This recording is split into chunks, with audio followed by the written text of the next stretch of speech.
Hey, it's exciting. We're here today. I've got a special guest, Wendy Dumaresq, who's a natural therapist with women's health, focusing on women's health. I'm based here in Coonabarabran, and it's fantastic with this technology that we have Wendy from Moruya, so in the south coast of New South Wales. And we have people who are tapping into our recording from all around the globe, Wendy. They've really tapped in to this webinar. So we've got some people coming in live, but because of time differences, people are watching the recording. So we'll do a shout out to everyone who's out there. Now, we have, what I wanted to know, we're doing 3 tips for getting your midlife mojo back. That's what we've promoted for today. Tell me, Wendy, what's your background that sort of gives you the expertise to give us some tips on regaining our midlife mojo?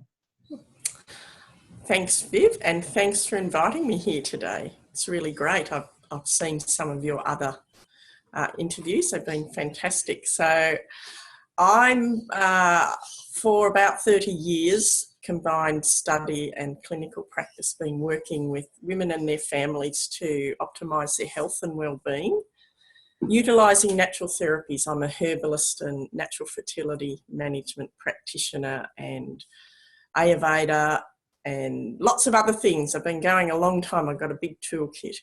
And why I'm being asked more and more to provide speaking at events and webinars and so on is that it's very difficult for some women to get to live events. And this is why this format is so good, because people can watch it later. And it's also because there's so much confusion for women around this topic of the premenopause right through to beyond your last period. And there's quite a bit of a lot of myths. Yes.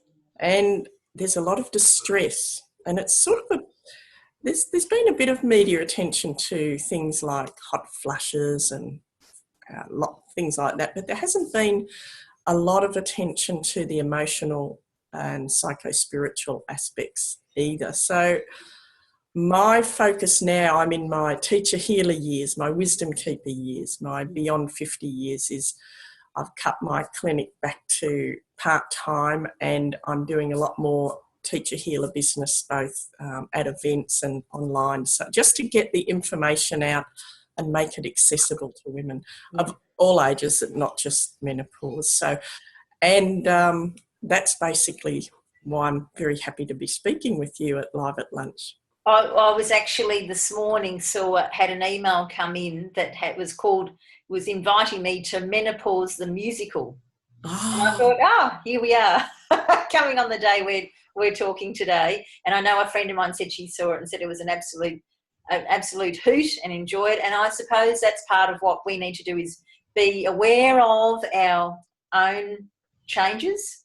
Yes. And to be positive about them too, I think. Yes. Yeah. Yes. So, well, I have heard about Menopause the musical. It's been around for quite a while in different ways, so it'd be fun to see it. Yeah, so that's it. I've put it on my calendar. I've tagged it there to see if I can make it, because it is out of town. Okay. Okay, so we might, how about we have a look? You've got some really good resources to share with us today. So perhaps if we look at those and we can have a bit of a chat as we go through with what you're sharing. Okay, so I gather we'll mute everyone, and they can just put any questions in the chat box if they want to. They have, that's right.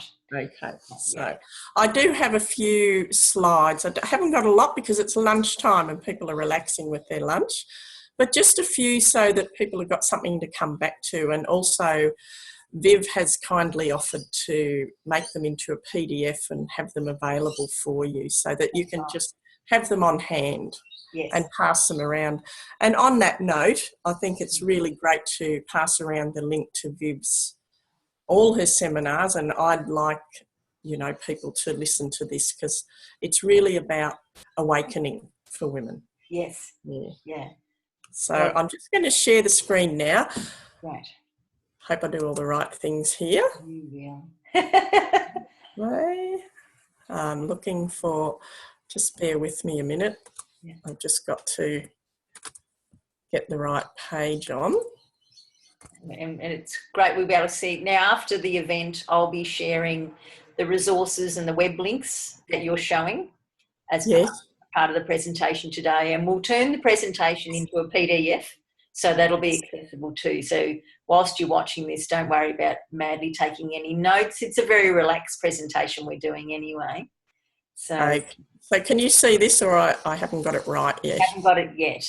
Okay, so I'm just going back to Zoom so I can share the screen. Yes. Okay. It does take a few steps. You've got to see where it is first. And here we go. Okay, so I've got to put it in presentation mode. Oh, here we go. And who is that? That's the smiling face of Viv. I'm just going to go back one. Yes. So how's that? That's looking good. You see all that? Clear. Yep. Okay. Thank you very much. So welcome to you all for this Thrive at Menopause just brief chat and live at lunch webinar. So we're just going to look at some simple tips. There's actually a lot of tips. So this is just 3 of many, but 3 that I consider extremely important because there's something that you can do about yourself. And I'm also really excited to be collaborating and joint venturing with this lovely lady here. Look at that lovely photo, Vivian Evans, because Viv is, apart from the work she does inspiring people, she's also a real ninja at the techo side of the online webinar thing. So Viv is actually doing the technical side of my Natural Woman Network online courses. So, and it's always fun to collaborate, and it is fun. You know, working together. It's a learning curve for both of us, and we can support each other in the process. So it's been a lot of fun. So I'm glad we're at this point here. We are. Thank you. So I get to speak at a lot of events, and I've published, well, not just 2 books, quite a lot of books, including ebooks. And I focus on sharing natural and safe, inspiring and empowering solutions for women that they can do themselves mostly. So just remember, that this information on this webinar is general information. It's not for any one person to implement. And if you've got any health concerns, please see your practitioner. But generally what I'm saying is safe and important for everyone. Okay. So we'll just start off with actually what is the menopause transition. That's what I call it, the menopause transition. And it's a journey that we all have in common, especially in the last 100 or so years. I mean, before then, a lot of women in various parts of the world were not living till, on average, more than 50 or 55. So some, these days with the ageing population, especially in westernised cultures, you might expect to have, 30 years beyond your menopause time. So it's really, so even though there hasn't been a lot of attention to the menopausal times in the past, it might have been purely because of anthropological reasons, like as in the number of women experiencing it might have been relatively less. Yeah, that makes a lot of sense. Yeah. It does, doesn't it? I think it always pays. I've always had a fascination and interest in anthropology, especially medical anthropology, so looking at the different cultures of the world and the practices. And I have looked into this quite a bit, but certainly in, I think, more industrialised countries, women are living longer. And so it's really important that with your menopause transition time, that's from pre-menopause, like perhaps your early 40s, right through to a year beyond your last period, that you take it as a really good opportunity to start to look at what's going well for you in your health and well-being and what needs changing. Because sometimes the sins of our past tend to catch up with us a bit at this time. Is there, I'm curious, Wendy, is there what sort of the earliest age you've been aware of someone, like, because you've got there commonly between 45 and 55. Is it Is it going That to be much can more? vary a lot. So if you're looking at a natural menopause, as in one that's not been stimulated by gynecological surgery or toxic treatments for diseases or shock, sometimes people can just cease, menstruating with a shocking situation. I've seen that Right. quite a bit. I know it's really interesting the effect that stress has on our bodies. But generally it's considered around between, 45 to 47 to around 55 is the average in industrialised and westernised countries. Yeah. But I see a whole range, like I've even had women as young as 28 Right. Yeah. being sent to me by either a GP or a gynecologist with query menopausal transition. And in a lot of those cases, it's actually been what I call hormonal imbalance, which is a fairly vague term, but it's been, there's been things going on in their lives that have just put everything out of whack. And when we do some treatment and dietary and lifestyle changes, often the cycle comes back to normal for many years. But there can be women, quite young, which is called early menopause, before 45, certainly before 40, that can occur naturally.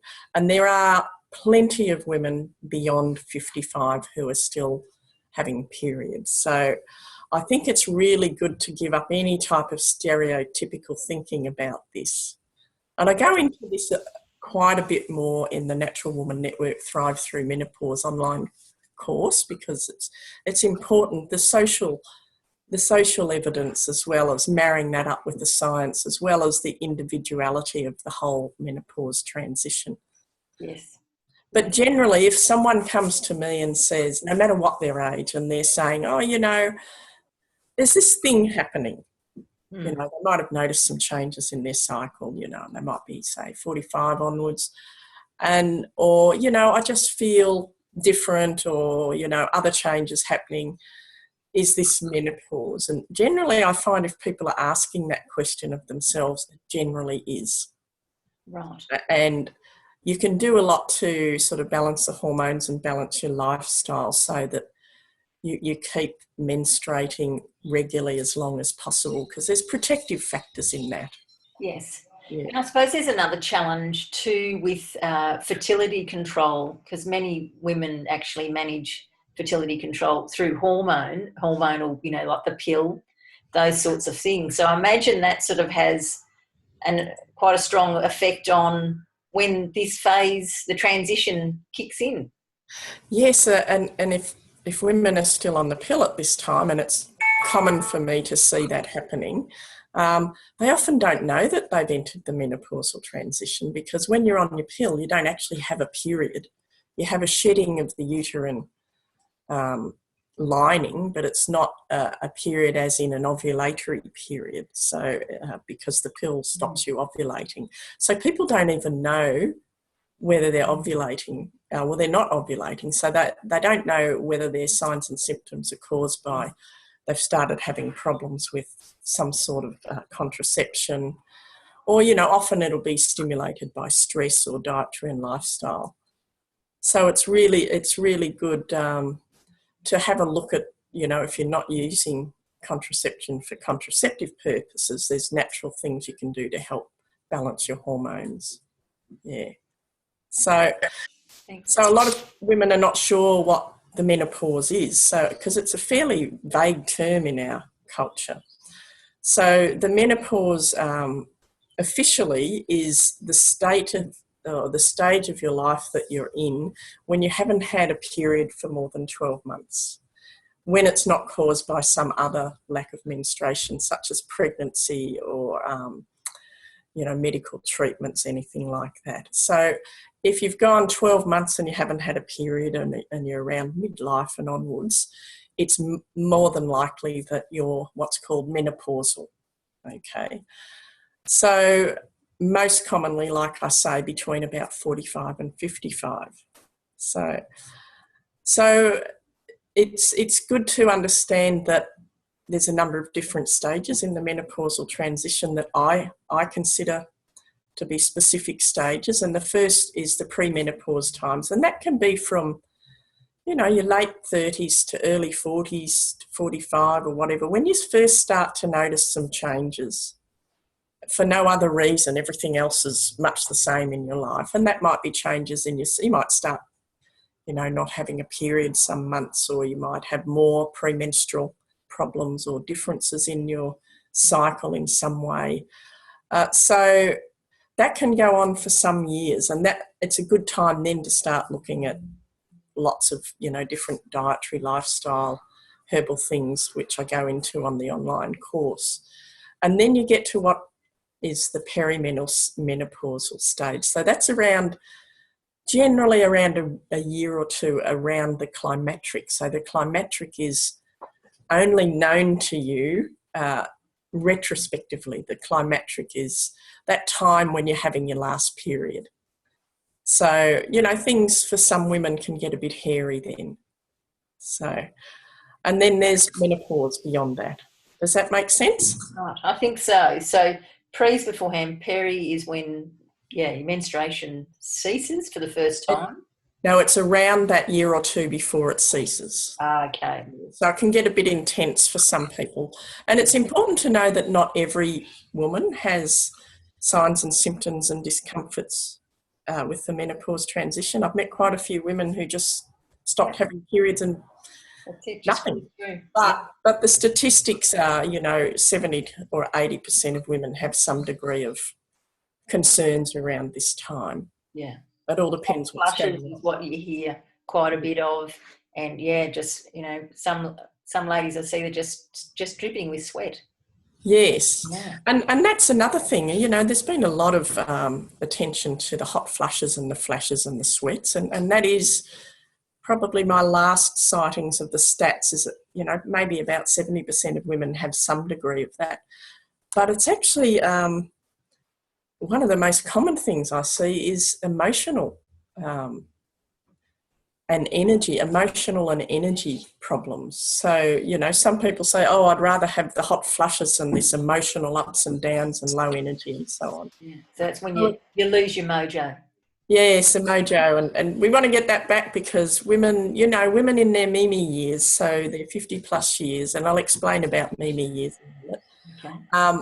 We've got important work to do, and what I do with all my teacher healer work and with the Thrive Through Menopause and the Women Wisdom Keeper retreats and events is share knowledge and skills to help people be more resilient at this midlife and older time, because we have important stuff to do in holding the space for our community and our family and so on. So yes, here's poor old Mary over here. She's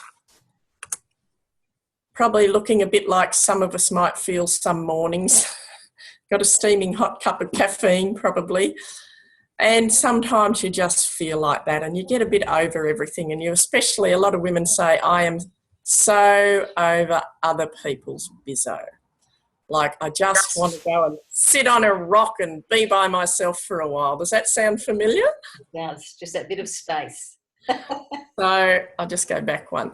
But always remember, and I have lots of stories about this, that when a lot of people get through the other side of the transition, they find they've become the woman they've always wanted to be. And it's almost like we've been doing an apprenticeship until now. Right. Your apprenticeship. And this is the feedback from lots and lots of women over the years. They tell me they've navigated it, they've learned a lot, they feel more confident, they feel less worried about what others think. And that's quite a big one, because I think as women, especially in a society that's very much focused on the value of youth and that, anything that's not, young and firm is just not on. which is quite different to a lot of traditional cultures, especially here with our Aboriginal people in Australia. And those of you not in Australia, it's good to know that we have what's considered to be the oldest culture in the world, going back tens of thousands of years. Yes. And there's a great deal of respect for wise elders in our Aboriginal people, Australian Aboriginal culture, and that this doesn't always translate across to non-Aboriginal culture here. So that's why it's important to become resilient. Okay. So a lot of women say they feel more compassionate, but they also feel stronger in themselves, so they can marry up compassion with the ability to not put up with rubbish, which I think is, you know, a real balancing act. For sure. So there's lots of good news. And you know, this image here I really like, because generally in contemporary societies, we just look at people as getting older and we tend to really devalue their experience, whereas we're growing freer. So we are growing older. We know we're growing older because every minute we do, but we're growing freer because we've come into ourselves.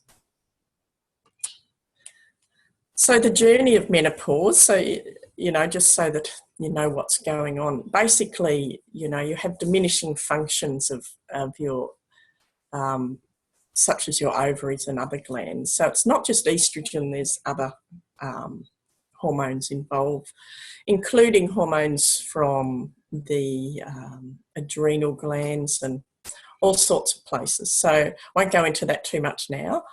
But most of the time, women will have a gradual diminishing of function. But like I said before, it can be quite rapid.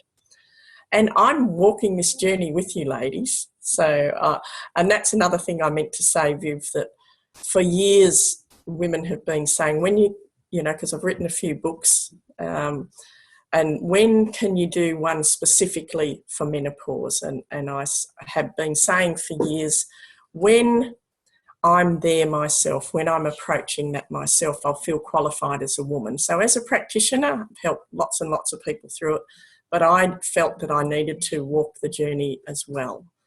So I'm doing that now. It's very interesting. So you're walking with us. I like that. Walking with you. And I'm happy to say that I'm still waking up and upright and breathing at the moment.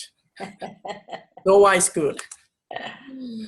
So if you're not sure, I mean, there's so many. My last count, there was about over 60 signs and symptoms that people find common in menopause. So in most of the research and the more contemporary and conventional literature, you might find a dozen signs and symptoms. But there's a lot that I've found common at this time. So I have listed some of the more common ones in this free ebook. Viv, are you able to pop that link that people? I will, and I'll follow it up too with our with the recording. We'll share the links as well, so there'll be some nice, easy ways to tap into this result. Oh, thank you for that. And so with this ebook, I just go into some of the common signs and symptoms and what you might start to do about it. And one thing might be you might get help. One thing, like I've written a general women's health book that's helpful. Mm-hmm. Some people come to events. There's lots of different options, but if you opt into that that page with your email, you'll get that free book, and I'm very happy for you to pass it around or to pass the link around so people can do it, because you then go on to the Radiant Women and Natural Woman Network newsletter, and we can let you know when things are happening and when there's good articles and things like this happening. So thanks for your generosity, Wendy. It's really you know, it's great that we can tap into these things and find a bit more about ourselves. It's always great to be able to give people things that they can do for themselves, and I can't seem to stop writing, so there's more ebooks coming all the time. I had to make a confession to myself not long ago. I think it's part of my menopausal transition wisdom coming up, that I was actually an addict, and I'm addicted to writing and have been since my early days of writing my Mary Poppins adventures. Right. They were legendary. She was very naughty, Mary Poppins, as opposed to the real one. Right. She got into all sorts of scrapes. And in the Radiant Woman book, which you can get from my site or some bookshops and so on, you can find out a lot more about the signs and symptoms, and you can actually learn how to chart your signs and symptoms much more accurately so that you know what's going on. So it's all laid out there, as well as lots of other information, because it's very important to be able to observe yourself.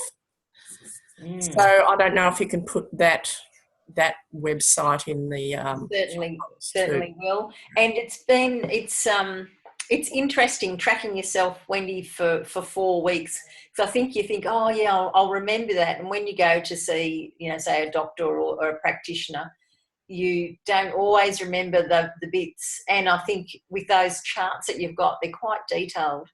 They are, aren't they? Yeah. So it really gets you to even see for yourself the changes that you're going through over that period of time. So yes, and you get to see how stress affects you and how your diet affects you, and like I say, my focus is sharing things so that people can learn for themselves. So and you might see a connection with the food that you've eaten, absolutely, that you weren't aware of before. And it's really great if you feel you need to see a practitioner to take all that in. Someone who hasn't done a lot of additional studies in women's health might not understand some of the charting and why it's done, but I do explain it in the book. I also see people one-to-one online and locally, but also we go through this in the events and in the online courses as well. So it's pretty covered everywhere. So it's simple, but it's really, really can have profound effects on your knowledge and understanding of yourself. As you know, because you're trying it out as well. Exactly. And I love in the book the animations of all the different women. It's lovely to read. They're great, aren't they? Radiant Rita and poor old sweaty old Mary. Yes, and there's some fantastic business women, all shapes and sizes, which we all are. Yeah. So 3 of the biggies that I find that can help you with this menopausal transition and beyond. So if you're already beyond the menopausal transition, this is important for you as well, because it can help improve your quality of life quite a lot and reduce risk, morbidity risk and so on. Now, I've got them listed here and I haven't gone into detail with them on other slides because I go into this a lot in the online course. But sugars and starches, so refined starches and foods that turn quite quickly into the more sugary hit. I don't want to go into the technicalities too much, not at lunchtime. Someone might be sitting there having a white bread sandwich and suddenly wonder why they're having it. I just find at this time, and also know that I wouldn't be asking you to do anything that I haven't been able to do. I tend to use myself as a lab rat. So I can't believe the difference. I haven't had a lot of sugar in my life, but I think at this time when things can be all over the place and the sugars and the refined starchy foods, and that can greatly affect your blood sugar as well, and that can then affect lots of other things and cause inflammation and so on. It's really important that I used to think just a bit is okay, like even each day, but now with what people are presenting with, which is much more complex than 20 years ago, they're presenting with multi-system problems. I'm just finding no sugar is the best. Wow, which could be, I'm thinking that for myself, I've got it as a personal target to work on. Is there any tip to get you started on? Oh, look, the first time I went with no sugar, and like I say, I didn't have a lot. I might have had a few times a week, half a piece of, like I've got a friend who's, doesn't have dairy and gluten like I don't. So, a couple of times a week we would share a bit of orange and almond cake. Mm-hmm. Oh, yum, just to die for. But I was finding I I didn't realise until I completely banned sugars. That was really stuffing me up. Of course, it's just full of a cup of sugar or something, that. So it might be gluten-free and dairy-free. And even though I had a 2-hour bike ride, it was stimulating me more than caffeine. Right. And then I would just go crashing down. And we have a lot of sugar hidden in our diets and what we, in our modern world. And certainly there's lots of health effects. Well, and if people want to start off a very economical and easy way, they can get the Radiant Women book, because the anti-inflammatory diet in there, which, I sent you as well, is basically sugar-free, gluten-free, and mostly dairy-free. And I use it a lot just to get people back on track, because a lot of our health conditions are caused by inflammation. And a lot of that is sugars and starch, too much starches, stress, and, then there's all the other things. But it's important to do what we can to help ourselves. So the sugars and starches, really, really important. And yes, grab the book. If you get it through my website, you get a signed copy, or your local bookshop might have it, or they can get it in from the distributors, okay? But that's, even if you just did that, and number 2, which is look at your stress levels. Even if you just did those 2, it can help you a lot, because most of us, if we're, midlife and older, we might still have teenagers, we've got our work, we might be caring for people like parents or people with disabilities. And of course, in I don't know what it's like in other countries, but in the Australian environment, it's women who volunteer for so much stuff. Just to make our lives much more difficult, we feel guilt-bound to volunteer for everything. Yeah, we connect with our community and support in some ways. Yeah. In fact, I've been like that myself since I was about 15. It's almost like a compulsion. Yes. Wendy, some of the stresses that we have, like looking after family, elderly parents or kids and things, sometimes you can't control the stresses, so you might be able to step back from volunteering for a period of time, but some of them you just can't step away from. So it's, I suppose, is it about, how do we manage that stress if we can't control all those stresses? See this thing here? Yes. It's a head job. Yeah. And it's about what you set your intention for in the day. I should have put up my deep personal ecology slide, shouldn't I? We can't share everything today. We've just got the half hour. But if we actually look at how we're thinking about our situation, that can give us a lot of the answers. So we can't often change a lot of things, but we can change how we think about it. Yeah. And every day we're confronted with things that can be stressful. So things like meditation and yoga and walking in nature, taking time for yourself, not subscribing to the burnt chop syndrome. So meaning not putting yourself last. And in the online course, we actually have a lovely interview with my colleague, Ivo, who's a chiropractor, and he brings that up a lot as a thing that he sees in a lot of women at this aging stage. Yes. So looking at your stress, and you can tell a lot of this with the signs and symptoms if you're doing your charting, how it's affecting you.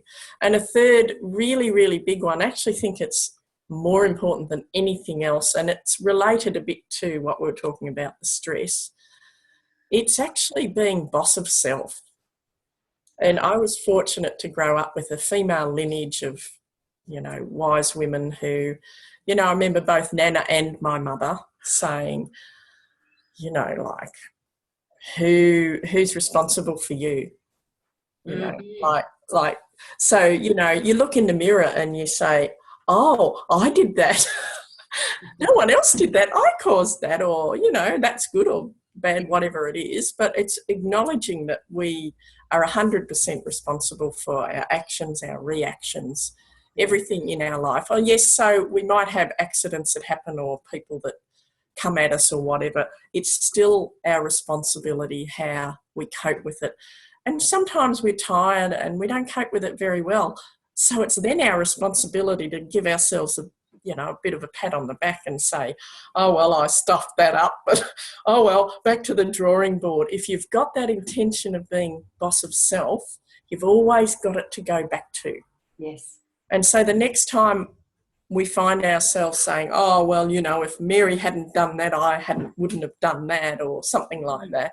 Or if I hadn't watched where I was going, I wouldn't have broken my leg, or, Yes, just remember, cut ourselves some slack. Remember, we're human, but we're also like, oh, yeah, actually, I did that.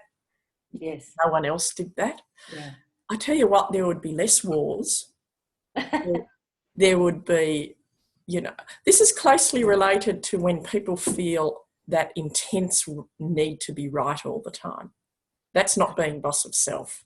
Mm-hmm. So if people didn't feel the need to be right at the expense of others, and if we were boss of selves and just always maintained that, then it would be, I think, a much more peaceful world. Yes.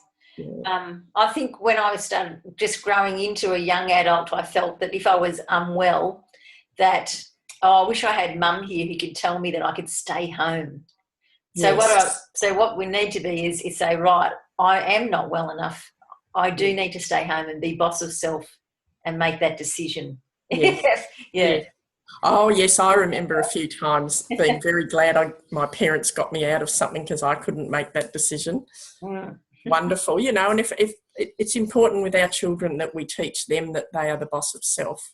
Yes, so by being a role model for them. Yes, they watch us. Yes. And so what a lot of women have said to me over the years is that they found it really hard to be boss of their own health journey because lots of people have attacked them or criticised them for being, as I've said here, for choosing natural and safe options as a first line of healing, unless they needed other, more rigorous methods. Yeah. And it's been really difficult. I certainly remember, 30 years ago, I remember getting that myself. So if we're boss of self, we remember, so that's not my monkey, not my tree, it's their business. Yeah. And we just have to remember we have our own monkey and our own tree. We don't have to have everyone else's monkey and tree as well. Yes. Yeah. So I suppose, by doing those charts and things, you end up really being aware of self. And yes. then, and if you make changes, you could continue, if you wanted to record the changes and see the positives and then know, this is really making a difference. So like for you notice with the cutting out the sugar, that you made the difference. Okay. So to me, that's a really big step, is cutting out the sugar, and I'm sure it will be for lots of other people too. And when you really have a problem with sugar and starches, because you'll be sitting here listening to this going, oh, how ridiculous. Oh, that don't need to do that. Like I did. Yeah. And I've been doing this for years and didn't realise the insidious effect. Of course, not everyone's going to have that issue, but it's just something to be aware of as we get older. Our body can return much easier to homeostasis when we're younger than as we get older. But we can maintain it really well if we do the right things for ourselves. Mm.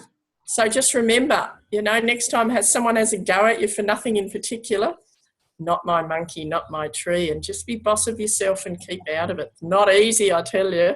Not easy being human sometimes, but it's important.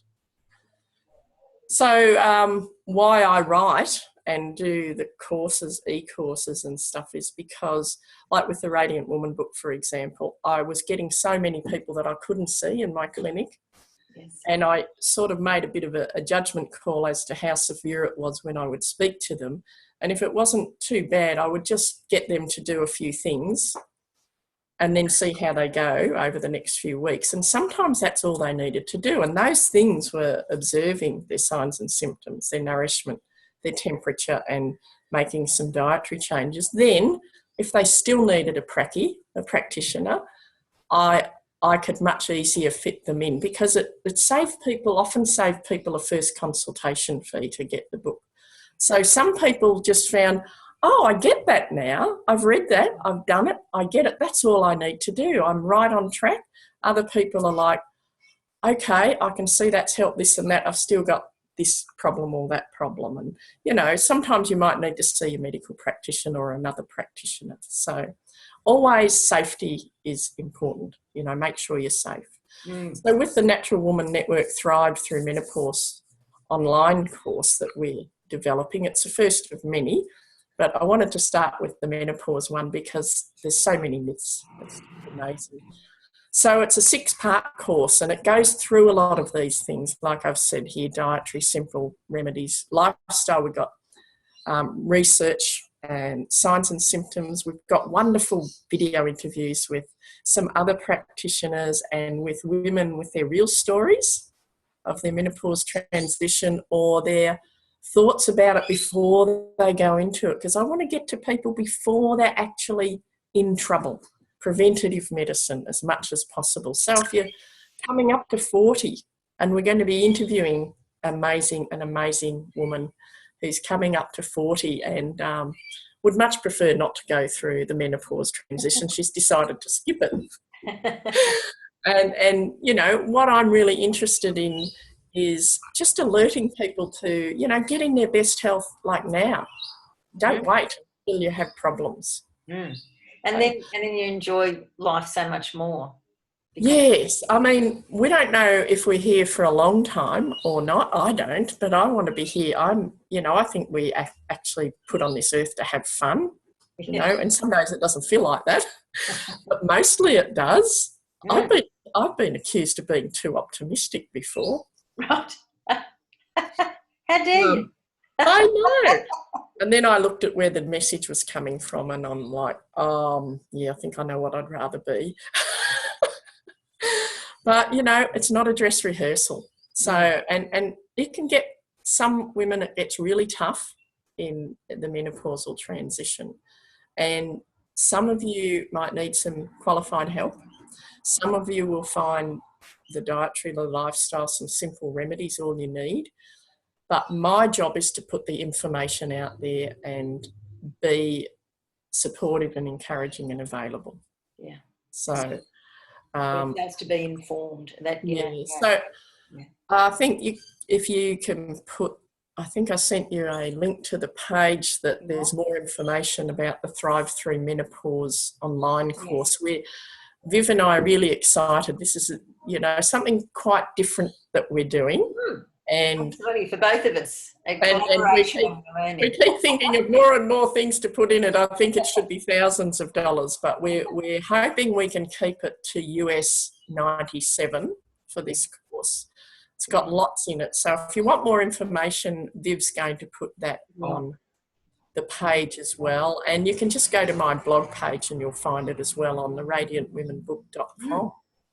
And it's a great blog too, because it's even got some healthy recipes and all sorts of things. It has. I'm about to go and make a green smoothie in a minute. There's a recipe for one of my favourite green smoothies in there that really gives me a pep up. I can just about feel all those enzymes going berserk in my body, revving me up. Fantastic. Should I stop the screen share? Yes, and I think that's been fantastic. We've got so much. We've got a taste. There's so much. You've got free resources that I'll be sending out. And on your website, and they'll be on mine as well, vivianevans.com.au. And it's the journey from here. It's what people choose to do. So as you said, it could just be the little pieces that you get that are already out there that will help. Yes. Or it could be that, you take on the course and see how that goes. Or it might be that people want to step and actually connect with you personally, Wendy, and have a consultation or a series over time. Yes, and you know, it's going to be different for each woman at different times too. So it's a bit of a moving feast. Yeah. So you've got that thing to draw on, and I'm so pleased that you're putting together something that's so affordable. Yes, that's the whole idea. I've been frustrated for years that it's only a certain demographic that can come and see a practitioner. There might not be one nearby, or there might not be one who specialises in women's health. They might not be financially able to. So that's the whole idea behind the e-courses, because it helps you start to build foundations. And then if you need help after that, you know better what to do. So, yeah, so I hope these tips have been really helpful for people. I'm hoping you take away at least one thing that you can say, oh, I get that, I'm going to try that, and that might be all you need to do. Fantastic. Well, for me, it's going to be the sugar aspect, but tracking more and becoming more aware of what I'm eating and what I'm doing. So, and I'm lucky I've got the book. So I've got the resource there, and there's the resources for the table and everything in the course, so you can do that. Oh yes, that's right. Yeah, they're all there. Yeah. And I've learned so much building the course with you, and doing the recordings and things like that. So I certainly highly recommend Wendy and tapping into that awesome knowledge.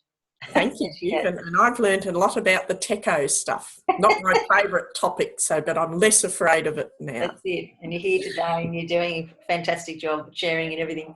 So thank you to everyone who's watching live and in the recording, and enjoy the rest of your day. And thank you for joining us here live at lunch. Thanks, Viv, and goodbye, everyone. Goodbye.